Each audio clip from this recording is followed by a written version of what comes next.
We're going to go ahead and get started here. It is 1:03. We're going to be here for about an hour.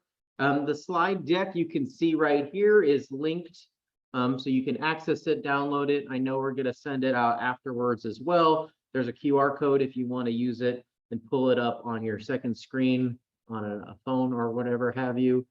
I'm excited to join y'all today. My name is Corey. I'm from Education Elements.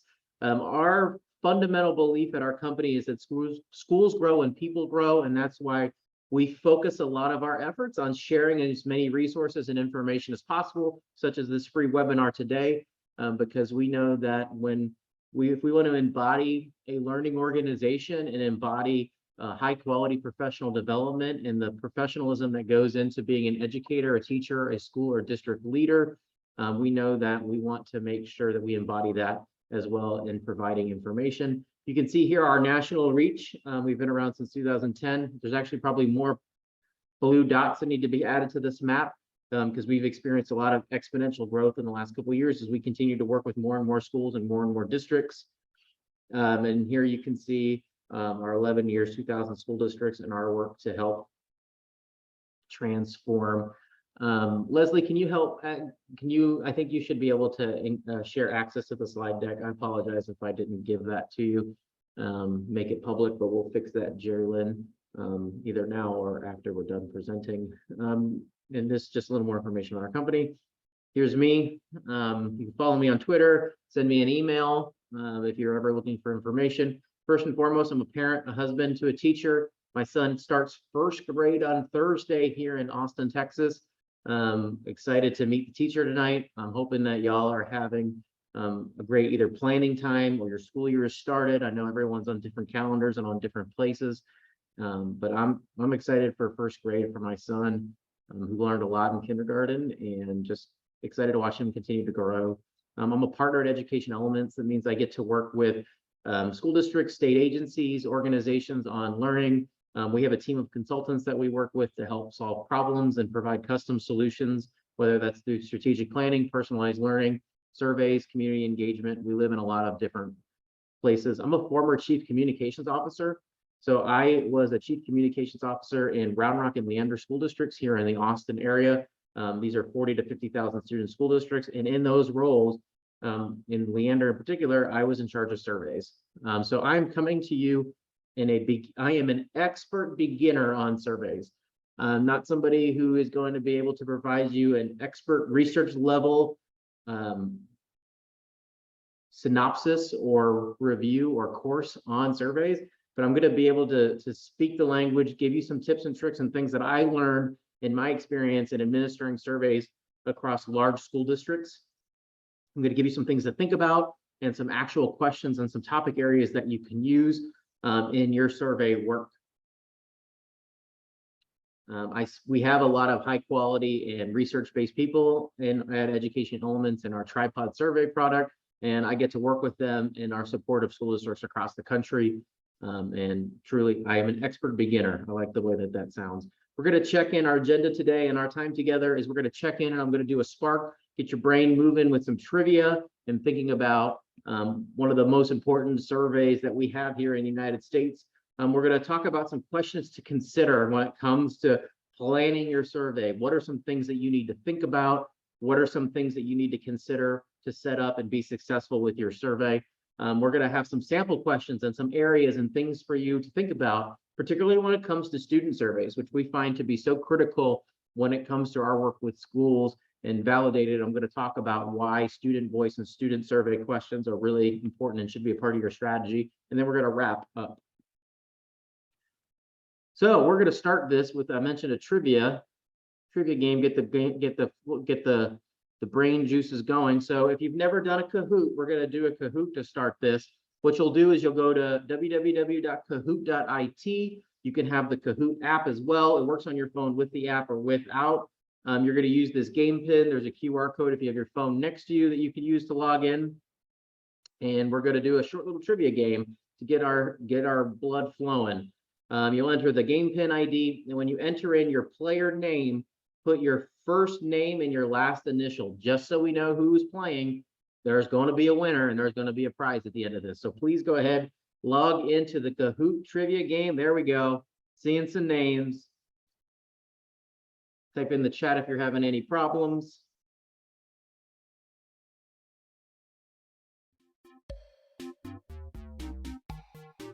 Got 8 people logged into the Kahoot. We have 27 on here. If you want to play, again, there's going to be a prize at the end. We're going to start in about 2 minutes.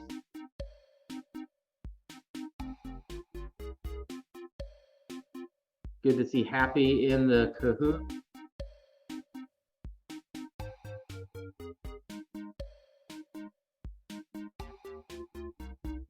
Going to give everybody 1 more minute, then we're going to go ahead and get started.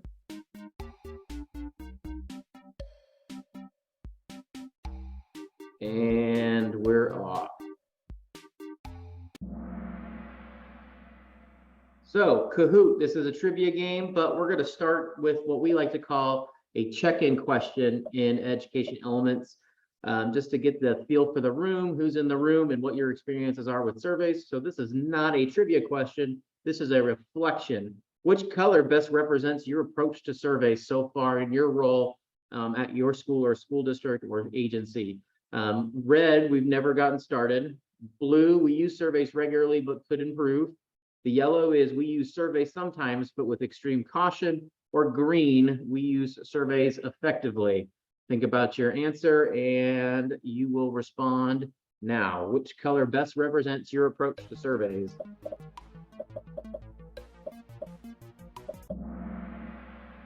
All right, we use surveys regularly but could improve. Awesome. I'm going to go ahead and type in the information. You can still join the game.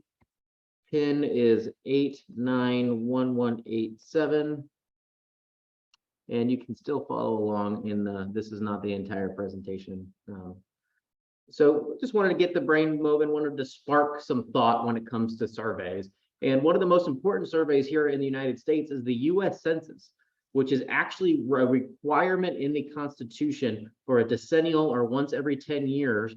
We have to go and get an idea of how many people are in the country. And then this has evolved over time in the last 300 years to take on more information, more data collection, because this informs a huge amount of decision making.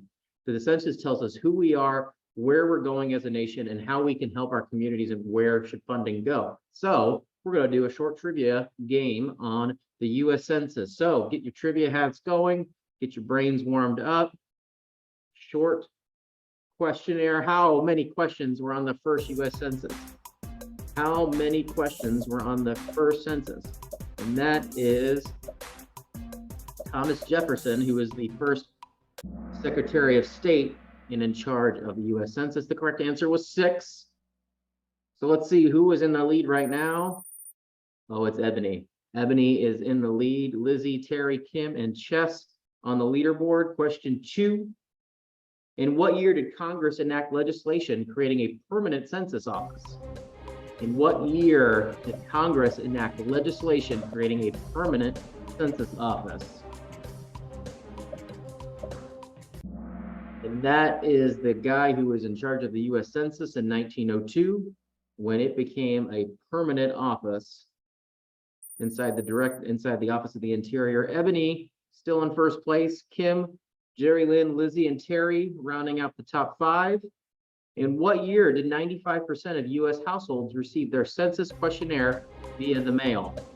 Was it 1920, 1980, 1960, or 1990? Enter your answers. 1980. Let's see if we have any shift in our leaderboard. Oh, Ebony has been dethroned. We have Lizzie at the top of our leaderboard. We have a couple more questions. The American Community Survey would eventually replace the decennial census long form in what year? So in what year did the American Community Survey replace the long form census? Was it 1995, 1990, 2000, or 2005? 2005. Tricked you. It was actually in an off year, and they started cycling in an American Community Survey every 5 years. And then we got Happy in the first, and this is the last question here. The majority of households answered the decennial census via the internet option in 2020. Is that true or false? Did the majority of households answer the census via the new internet option in 2020? That's true. We had a pandemic. Getting the census out was such a huge and controversial news topic during the time because of what we were dealing with as a country, but we had to get it out for various reasons, because it was critical and because it's constitutional. Jerry Lynn is in the lead. We're going to take a break when it comes to the Kahoot and go back to our session. I hope that got you thinking, got you some trivia knowledge in case you're ever asked about the US Census. Now you've got some answers. Going back to surveys. So surveys, in an ideal world, when the survey is done correctly as part of a broad effort of listening, the survey allows you to collect lots of information from a group of people in a timely manner. It allows you to get ideas to form final decisions.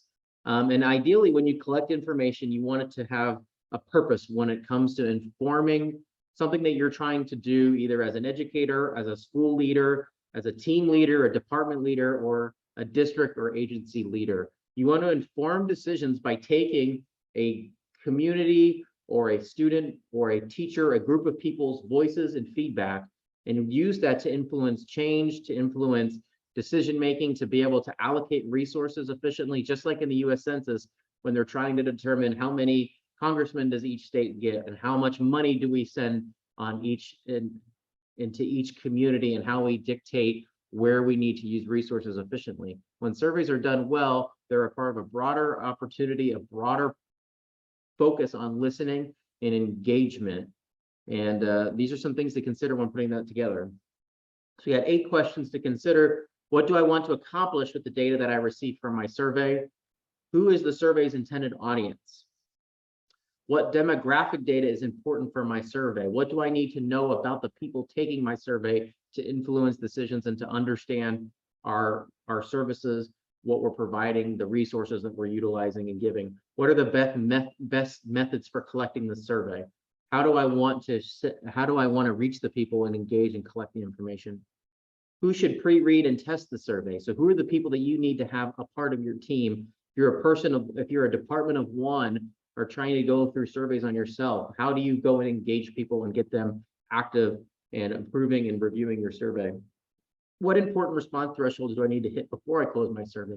What's a good sample size? How many people will make this survey feel good to you and be able to get you what you need to be able to make decisions and inform change, and to be able to guide continuous improvement efforts in your school or your district or your agency? What is my plan for the data after the survey closes? We know that now, because of digital technology and Google Form surveys and all of these free survey tools that exist, there can be survey fatigue. How do we continue to close the loop, make people know that you heard them, and let people know what you did with the information that they shared, so you don't get impacted by survey fatigue? And will the survey results be impactful? What is the impact of those survey results? How are they being used? And how are you telling the people that you surveyed how you use those survey results? So let's break this down and talk a little bit. So what do I want to accomplish with the data when I receive my survey? Beginning with the end in mind. What are the things that I want to do? We had a survey that we did when I was working in my last school district around the pandemic, around shutdown. We had done we knew that we needed to figure out ways to support teachers and support staff when we had come out of shutdown and we had reopened our schools in the fall of 2020. We knew that we needed to inform recommendations to the school board. So in the end, in our mind, we needed to come out of a survey with action steps to inform strategy and to inform recommendations for the school board. And we needed to hit certain groups of employees that we knew were most impacted by the pandemic and that coming back. We knew we needed to form classroom teachers, and we knew we needed to reach custodians because we had a large amount of custodian vacancies, and we knew that they were being asked to do more. So when we went into that survey specifically, hey, we need to figure out what recommendations we can do. I've been in charge in school districts of attendance zoning. We knew we needed to figure out, when we did surveys, when we started attendance zoning, we needed to figure out what are the priorities of this community when we're doing attendance zoning? Are people are they more concerned about overcrowded schools? Or are they more concerned because it's a fast growth district here in Texas? Are they more concerned about moving kids multiple times over multiple years? When we do student surveys in my previous districts, and when we work with districts across the country here at Elements, we're focused on what is the engagement, what is the relevancy, how do students, how do they have a voice in their classroom, what's their experience? Because we want to be able to inform decisions for teachers to make change when it comes to their instructional practices. We want districts and schools to be able to inform, hey, based on the data that we're seeing and the student experience that's happening in their classrooms, how can we provide professional development to support these teachers, these instructors? So thinking about, what do I want to accomplish? What are the specific things? And I don't mean, because this is where schools, and I've experienced this as a school district administrator, when you go into a survey, you should not go with the answers already in your mind. If you come across and you come at a survey or a listening effort with the idea that you are going to have the answers and you're just going to go survey and connect people to the answers that you've already predetermined, you will lose authenticity, you will lose engagement, and a survey will come back to bite you because people won't trust you. You have to authentically come with, hey, I know there's a problem, I want to be able to solve it, but I don't know the best way to do that. Who is the survey's intended audience? Being very purposeful. Surveys are a great resource because you can reach a lot of people quickly and in an easy way and collect easy to report out information. It's a lot of Likert questions, multiple choice options, yes or no. So you get some hard data as well as the ability to collect qualitative data with open-ended responses and bulletin board type responses where people can give information and give open-ended answers. But you have to know who you're trying to reach, because surveys oftentimes can be a great way to reach the people. Who you're trying to reach can tell you a couple different things. One, it tells you the method, and we'll talk about this more in a different slide, of how you want to go about getting your survey and distributing your survey. But it also gives you the gaps. So when I mentioned that survey, it helps you identify the gaps in who you're trying to reach. So for example, I mentioned the survey earlier about reopening schools in 2020 and trying to come up with action steps. We did a great job at reaching teachers because we knew that teachers were regularly checking their email. We had an email-based survey, and we knew that that was a good way to get them, but we did not reach custodians. So we could tell in our data when we looked at our survey results, hey, we knew custodians were an important group to reach and we were not reaching them. So it gave us a question and an ability to sit back and listen, to consider other methods of engaging custodians in a survey and other ways to get that information. So understanding who in your surveys or your intended audience helps drive questions around delivery, also drives the questions and how you frame and scope them. So I'm working with a school district right here in Texas now.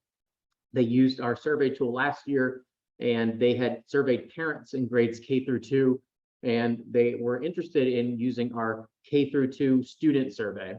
And so when you do a survey that's differentiated by grade level or age level, you adjust the questions. You have the same themes and the same components, but you're not going to ask a kindergartner 36 questions with 4 different or 5 different response Likert scale. You're going to simplify the questions, you're going to do yes, no, and you're not going to have as many, but being able to create alignment in those areas. So understanding the survey audience is critical because it tells you how you want to deliver the survey and what the question design should be.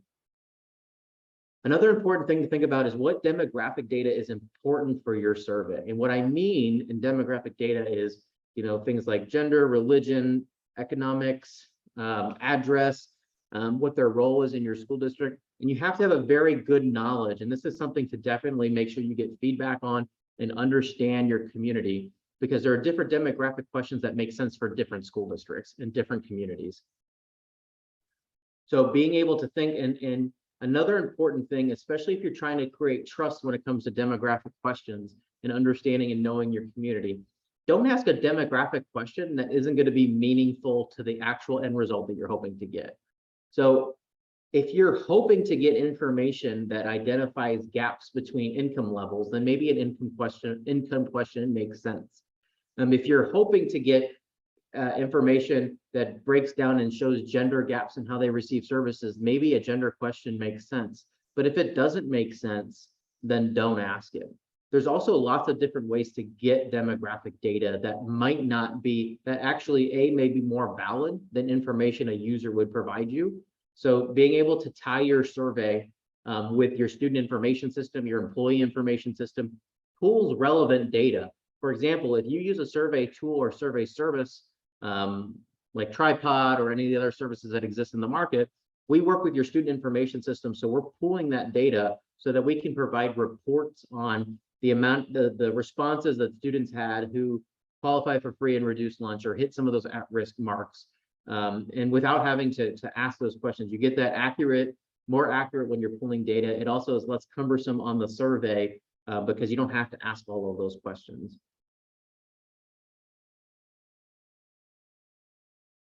So what are the best methods for collecting this survey? So thinking about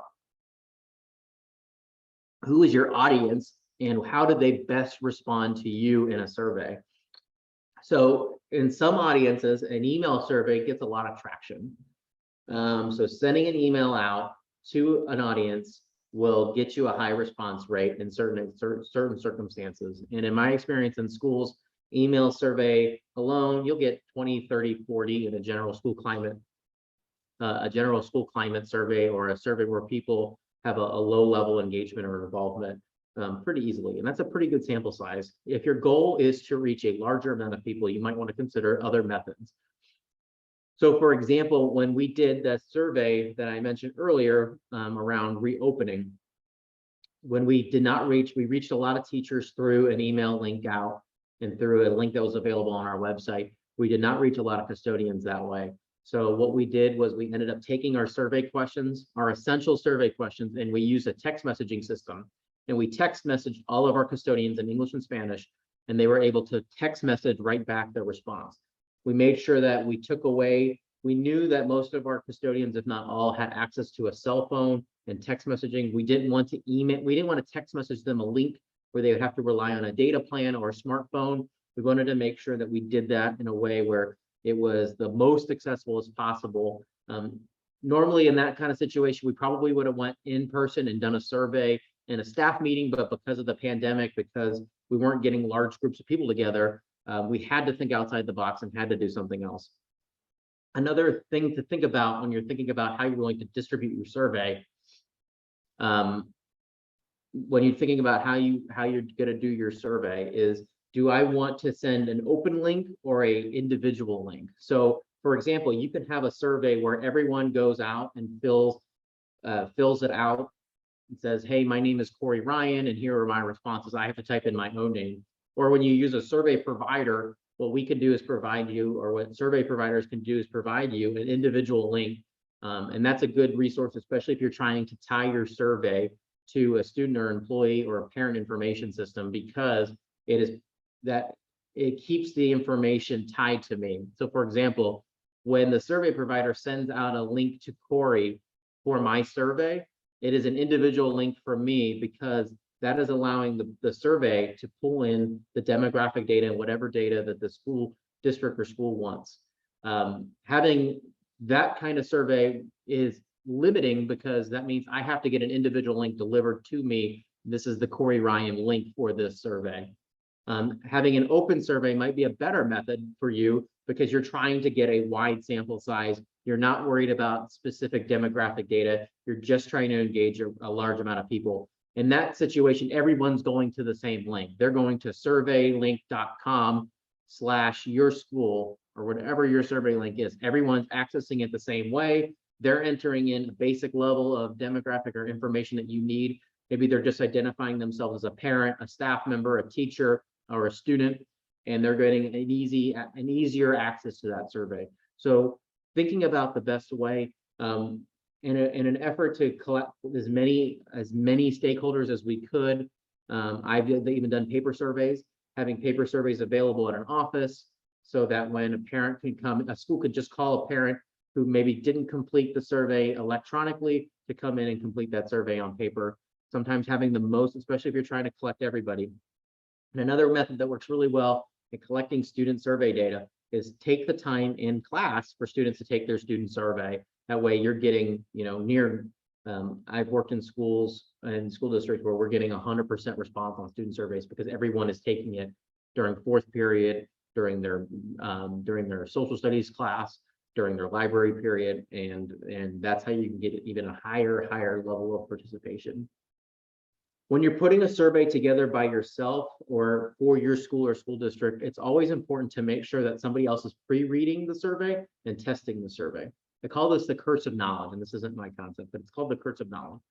So it makes sense in your head, because you're the one that wrote it, but it might not make sense to somebody else. And a bad survey question can invalidate your data from the mind of the public perception. You want people, when you do a survey, that they trust that you know what you're doing and you're going to use their data and you're going to use their feedback. So making sure that you get somebody else to pre-read and test your survey is important. You also want to make sure that the technology that you use, whether it's a Google form or SurveyMonkey or Tripod or whatever tool that you're using, you want to make sure that you test the survey across multiple different tools. If somebody using a cell phone, somebody using their computer, make sure it works, it functions well. If you're using skip logic, where somebody is asking a question and based on their answer, it reroutes them to a different question, it's called skip logic. You want to make sure that that works correctly and the survey experience is smooth. And you want to make sure that when you're testing and pre-reading these surveys, you're thinking of your audience in your mind. Who is taking the survey? And make sure that the people who are reading your survey and testing your survey are representative of that group. So if you're trying to reach an audience that's not necessarily technologically savvy, make sure you have somebody who's not tech savvy take your survey to make sure that the flow and the tool works well, because you want to have a positive result when it comes to experience. 6, another thing to consider before you start your survey is, what is an important response threshold do you need to hit before you close your survey? So if you feel like you can inform decisions with 10% of your parents responding to the survey, that's fine. If it's a statistically relevant sample size, so if you're getting a representative sample of your parents, 3 to 5% can work well for you. But oftentimes, especially when things are going to principals or parent groups or school boards, they're looking at, it's easy to down credit the size of a survey. We used to do, one of our more popular surveys is the school calendar in school districts that I used to work for. Everybody responds to the school calendar survey. And I'll tell you, we used to watch that thing go up, and our board, when they would have to make the final decision, would always want a high participation rate. So we'd sit on it and keep it open an extra week. And honestly, you'd get 3,000 responses, and then you get up to 5,000, and the results were always the same. They didn't change dramatically even when you doubled your sample size, because once you hit a certain threshold, it's there. So you have to think about, like, who are the decision makers who need to validate these survey questions, and make sure you're asking those questions, asking your principal, asking your assistant principal, your superintendent, your assistant superintendent, your school board, your director, whoever has to use this information to make decisions. Make sure that you get an idea of what those response thresholds are. In my experience, think about what those response thresholds are. Always set the date of when you're, and think about when you need the data. Think in the end in mind. I need this data by the beginning of June because I need to be able to run reports so principals can make their school improvement plans in June before they go out for a couple weeks in July. So I knew, as the person in charge of our school climate or school quality surveys, that I needed to have the survey closed no later than the middle of May, because I need to be able to get the surveys back to the principals with enough time for them to do their planning in June.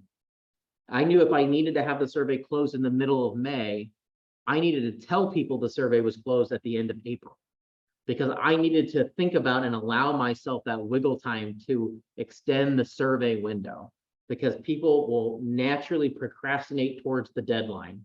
So having the end in mind and what you need to hit in your threshold, also be thinking about when you need that data, and make sure that when you set your survey end date, that you're giving yourself some time to extend that window, because you don't want to be up against, hey, I need 50% of my parents to respond to this survey, or my superintendent or my school board's not going to think this data is valid or valuable.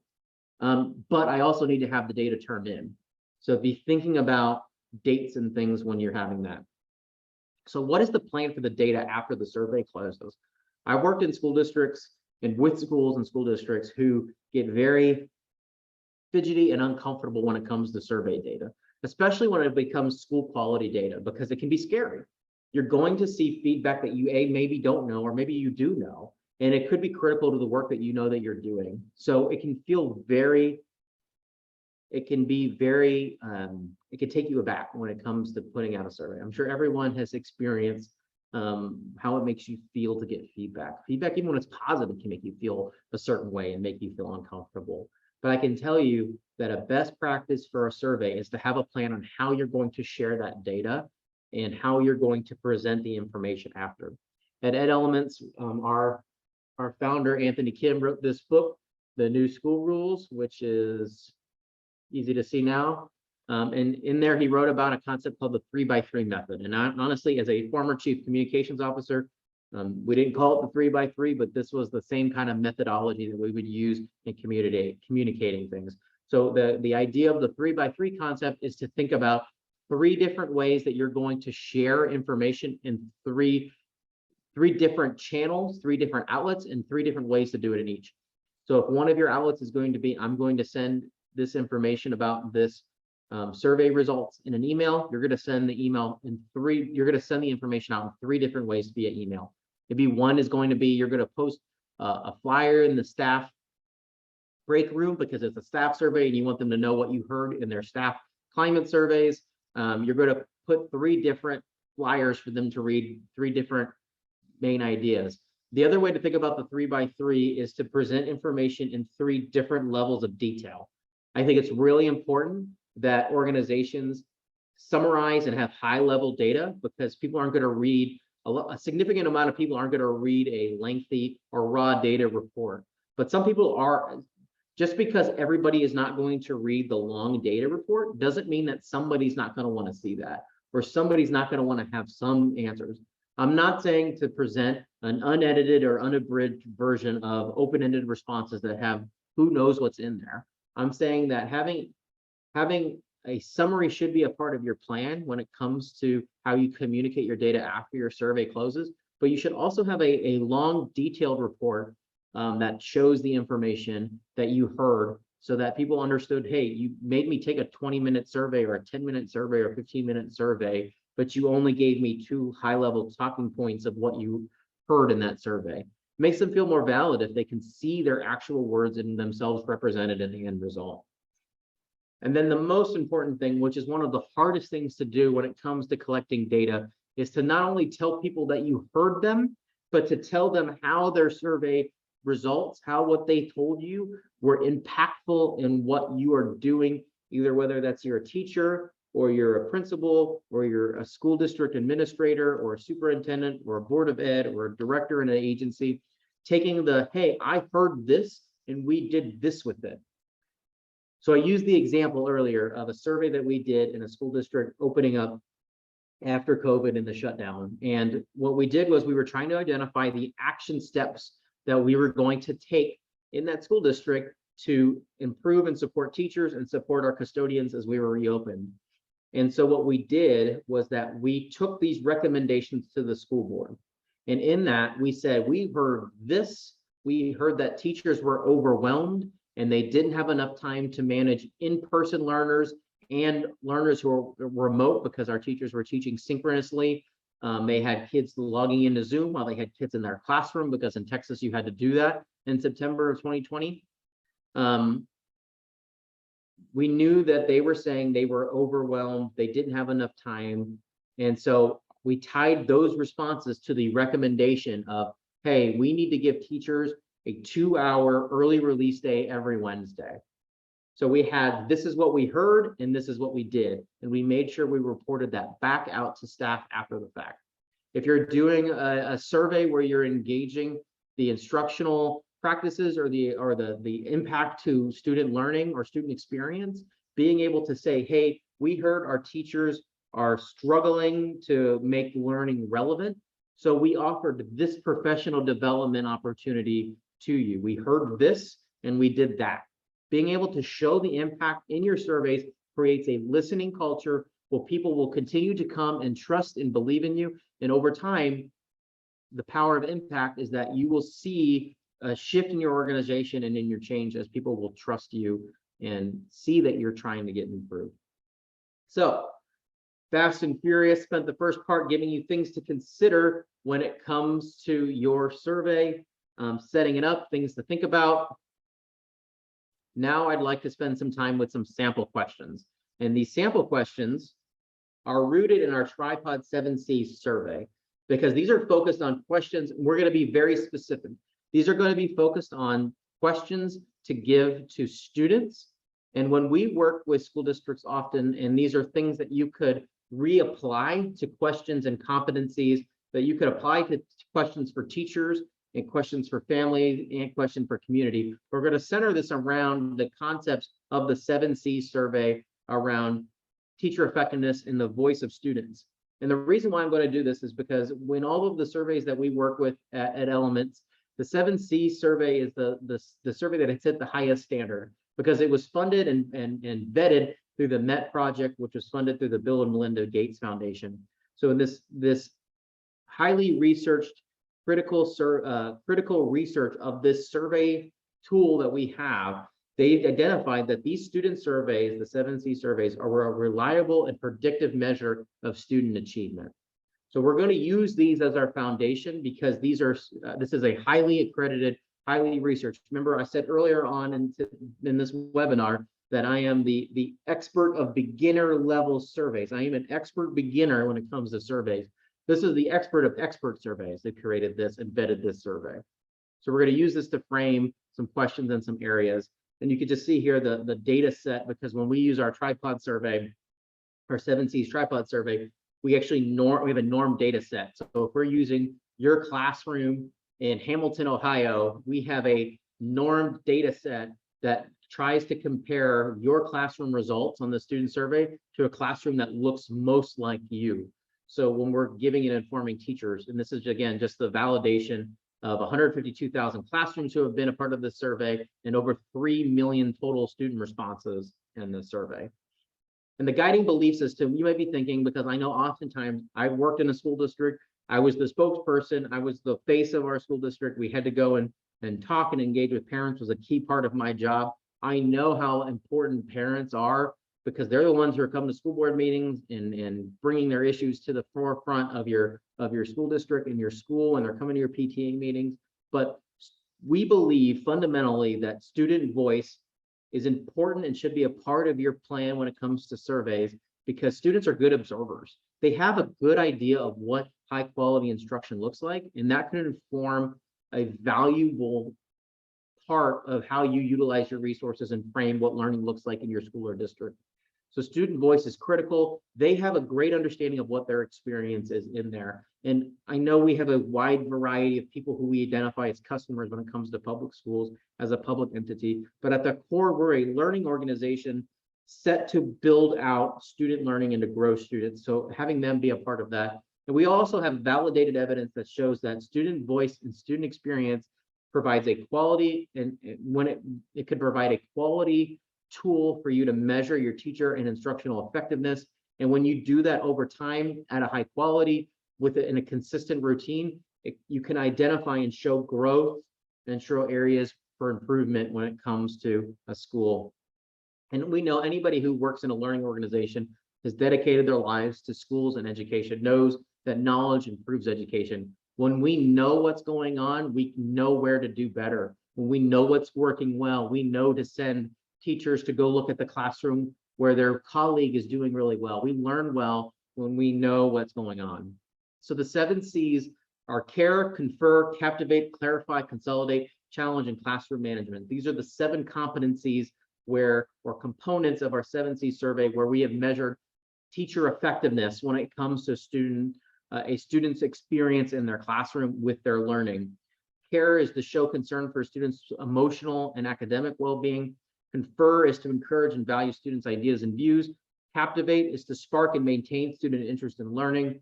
Clarify is to help students understand content and resolve confusion. Consolidate is when we help students synthesize, integrate the key ideas. Challenge is when we work to push students to persevere and do their best work and to do the highest functioning work that they can. And we know in classroom management that we need an orderly and respectful environment so that students can learn and feel safe in their classroom. So some questions that you can consider that fit into these competencies. Care. A question that fits in that care competency. Does someone in your school care for you? And that confer competency. Are you encouraged to speak up in your class and share your ideas?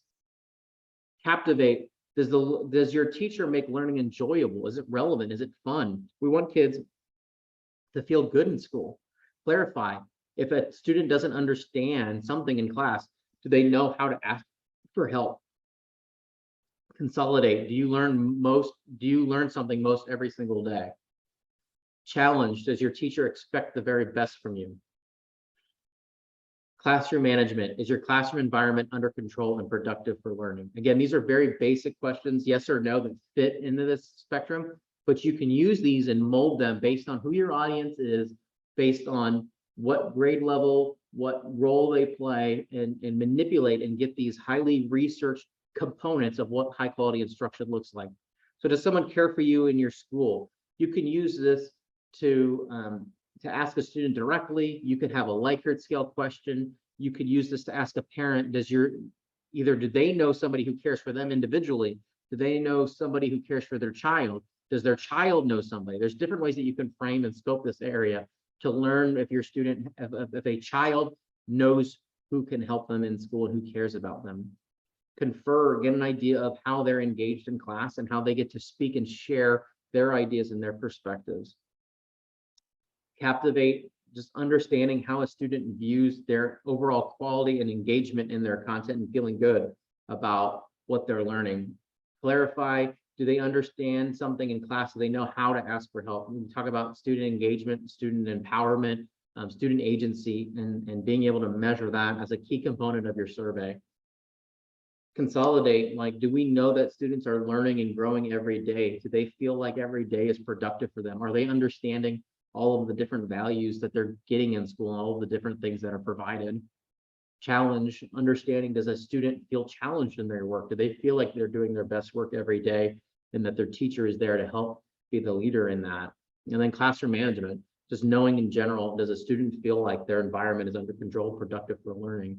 You can do this, again, based on the audience. You can manipulate these questions to be able to fit the audience that you're trying to reach and the feedback that you're trying to get. But again, I wanted to provide question types and question samples that would fit with a focus on learning. All right, so we're about to wrap up this session and we want to close out our survey challenge. We're going to give away a $25 Amazon gift card to the winner of our survey. Right now, Jerry Lynn is in the lead, but there are some questions left to play. We are recapping, so get your Kahoot out. We are recapping the rest of our session to see if you were paying attention to questions about our 7C survey. So recap, bonus time. Ready to play? Close out our session today, playing for a $25 gift card to Amazon. Tripod student surveys are a reliable measure and predictive of student achievement gains. True or false?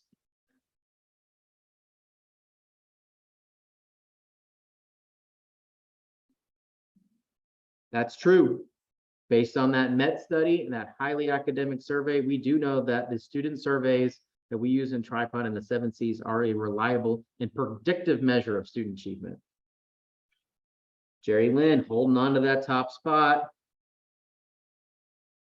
What was the name of the study that validated the 7C survey data? So we talked about this, I mentioned it. Was it the Gates School Research, MET Project, Student Voice Study, or the American Community Survey? It was the MET Project, which was funded by the Bill and Melinda Gates Foundation. Jerry Lynn, but Terry's hot. 3 correct answers in a row. We got 3 more questions. Which of these is not a component of the 7C survey? Which is not a component of the 7C survey? Jerry, you can see the answers, choices on here, and then it's just the colors on your phone or on your computer.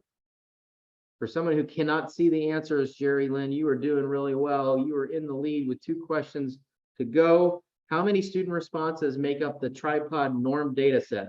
So how many students have we surveyed in the tripod? I am not sharing my screen.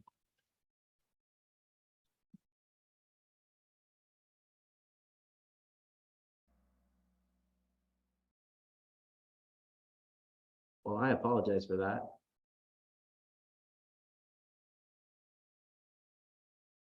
Have I not been sharing my screen for a while?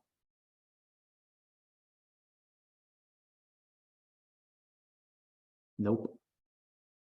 Well, I've been not sharing my screen the entire time. So you have not been seeing my excellent slides and just been hearing me talk. I apologize for that.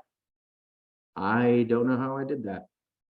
So we will share the slides after this and makes the finale of this. Jerry Lynn, you're actually winning right now. In addition to the 7 C's student survey, education elements and tripod provide what additional surveys? Social, emotional learning and wellness, custom staff surveys, custom family surveys, or all of the above?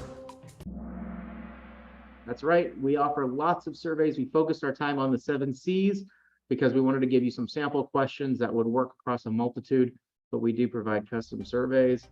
I apologize for the technical difficulties. It wasn't a technical difficulty. It was a Corey difficulty. I hope you still got some good information. Jerry Lynn, I'm sorry. You were dethroned. And Terry C is our winner. Terry, I will look for you on our registration sheet and make sure I email you your prize. Thank you all for playing. Got a couple more wrap-ups. Short, we're closing our time together. Please feel free to use the chat if you have any questions. I know, Jerry Lynn, you were winning and nobody was seeing the questions apparently.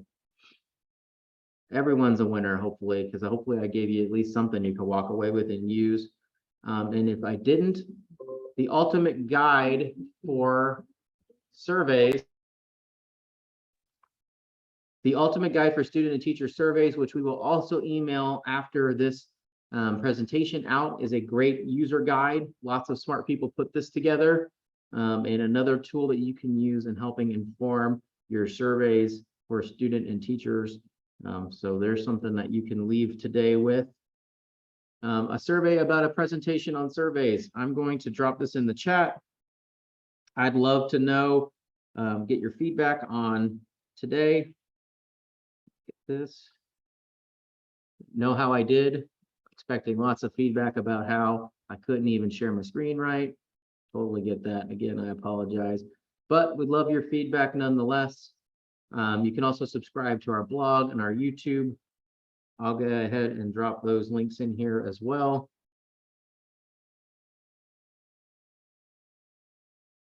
Lots of free content, stuff that you can engage with, and information that you can get to help you in your role. There's another link to our blog.